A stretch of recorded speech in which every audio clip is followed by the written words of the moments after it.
앞서 정부가 16조 원 규모의 SOC 사업을 집행한다는 내용 전해드렸는데요. 대규모 공공발주를 통해 각종 규제로 침체된 건설산업의 활력을 불어넣겠다는 계획이지만 건설업계는 시큰둥합니다. 앞뒤 안 맞는 태도라는 불만까지 터져 나오고 있는데요. 서청석 기자의 보도입니다. 정부는 침체된 건설 경기를 부양하고 건설산업의 활력을 제고하기 위한 방안을 발표했습니다. 적정 공사비 및 공기 확보, 건설 현장의 안전, 애로 해소, 총사업비 변경 절차 간소화, 시공 능력 평가 제도 개선 등 26건의 규제 완화에 대한 내용을 담았습니다. 특히 SOC 사업 부분에서 공공임대 건설 5조 1천억 원, 도로 5조 9천억 원, 철도 5조 2천억 원 등 총 16조 5천억 원 규모의 사업을 하반기에 집행해 가라앉은 건설 경기를 부양하겠다는 정부의 의지입니다. 여기에 3,600억 원 규모의 스마트 건설 기술 연구 개발을 통해 생산성과 안전성을 50% 높이겠다는 계획도 발표했습니다. 하지만 건설업계의 반응은 냉담합니다. 정부 출범 이후 이어진 각종 규제와 민간 택지 분양가 상한제 적용 기준이 당초 예상보다 강력해 숨조차 쉬기 힘든 상황이라는 설명입니다.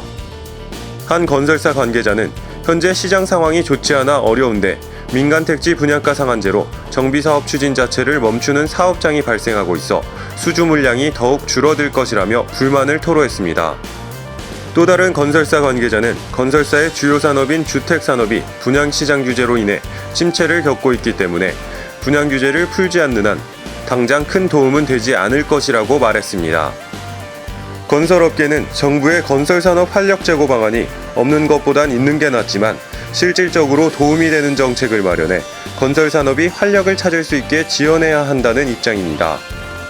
협회 측은 불확실성이 커진 시기에 즉각적으로 도움이 되는 방안 마련이 시급한 상황에서 발표된 활력 제고 방안은 약하고 규제는 심하다는 목소리를 냈습니다. 대외적으로 지금 굉장히 어려운데 분양가 상한제를 실시하면은 아무래도 중장기적인 관점에서 주택시장에 부정적인 영향을 미칠 거로 우려되고 있습니다. 부동산 전문가는 정부의 이번 건설산업 활력 제고 방안은 오히려 건설사의 정부 사업 의존도를 높여 국내 건설산업 자생력을 떨어뜨릴 수 있다며 우려를 나타냈습니다. 확대해서 건설사들한테 지원하기에는 좀 한계가 있다라는 거죠. 그러니까 건설사들이 스스로 사업을 할 수 있는 환경을 만들어줘야지. 오히려 그런 부분들은 자생력을 좀 떨어뜨리는 부분들이라고 생각을 하거든요. 효과는 저는 굉장히 좀 제한적이라고 봐요. 뿐만 아니라 이미 사업 규모를 책정하고 계약을 맺은 중견 건설사들은 민간 택지 분양가 상한제를 무리하게 적용해 사업을 진행하게 될 경우 주택사업 혹은 회사 자체의 존폐기로에 설 가능성도 있다고 말했습니다. 정부 출범 한 달 만에 발표된 6.19 대책 이후 민간 택지 분양가 상한제까지 계속된 규제책 직질에 건설업계는 울상입니다. 박센 뉴스 서청석입니다.